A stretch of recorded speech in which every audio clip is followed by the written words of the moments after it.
بسم الله الرحمن الرحیم. upper limb یا پورتني اطراف. په دې ویډیو کې موږ د پورتنیو اطرافو په هډوکو باندې مجملا بحث لرو.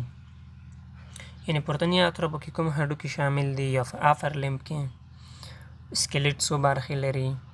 په نوموړو موضوعاتو باندې ځان پوهوو. اوس راځو اول سکلیټ برخو ته. سکلیټ دوه برخې لري، یو چې د اکزیل سکلیټن یا مرکزي سکلیټ ده کوم چې په شنه رنګ په تصویر کې لیدل کیږي، او بل چې د افنډیکولر سکلیټن ده کوم چې په سور رنګ په تصویر کې لیدل کیږي.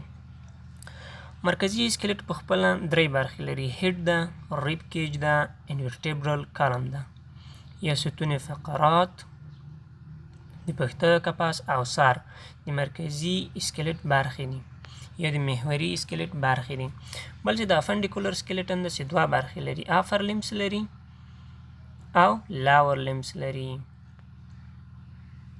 اوس راځو د افر لیم په هډوکو باندې رڼا اچوو. Bones in the upper limb, we have 32 bones in the upper limb in total. موږ 32 هډوکي په افر لیم کې لرو.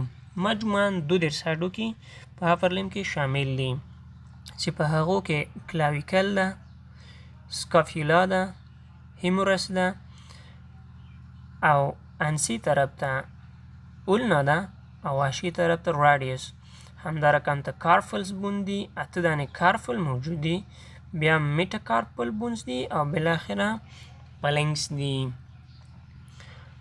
8 دانې کارفل، 15 دانې میټاکارپل او 14 دانې فلنج او 15 دانې کلاویکل، سکاپولا، هیمورس، اولنا ان راډیوس. ټول مجموعاً 32 هډوکي کیږي. اوس راځو پارت اف د اپر لیم. اپر لیم څو برخې لري؟ اپر لیم په عموم کې دوه برخې لري، یو چې د پکتورل ګریدل ده او بل چې د پری پارت اف د اپر لیم چې په هغه کې دا درې برخې راځي. پری پارت اف د اپر لیم کې درې برخې شاملې دي او پکتورل ګریدل کې دوه هډوکي شامل دي چې یو ته کلاویکل ویل کېږي، بل ته سکاپولا ویل کېږي. یعنی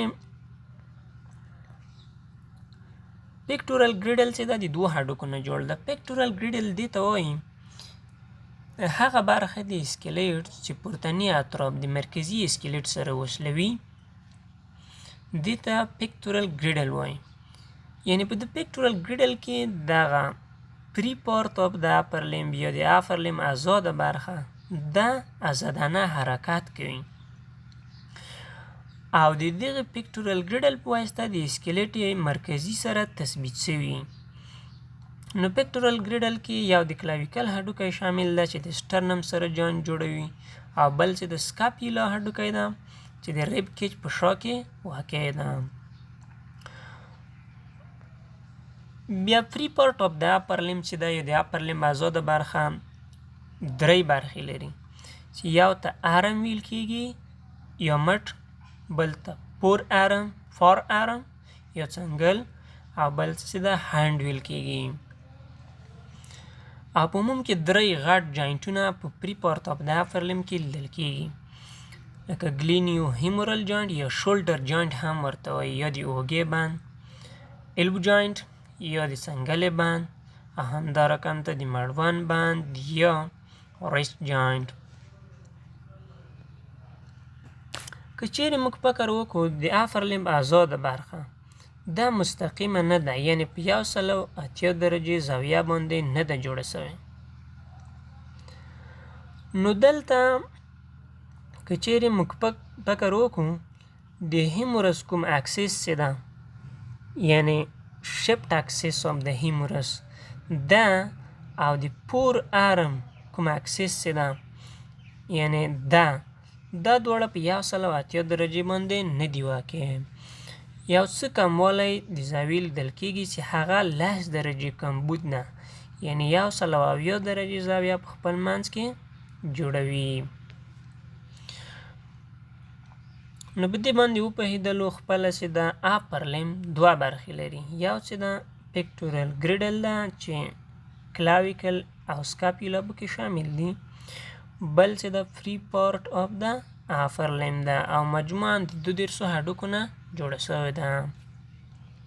وروسته به انشاءالله د کلاویکل په اړه باندې بحث وکړو، بیا به د سکاپیولا او په ترتیب سره هیمورس، اولنا، ان راډیوس، ان کارفل، ان میټاکارفل، ان پلنګس په اړه باندې بحث کوو.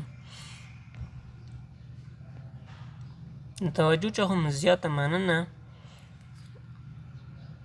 او د نورو زیاتو ویډیوګانو لپاره زموږ یوټیوب چینل در سره سبسکرایب کړئ.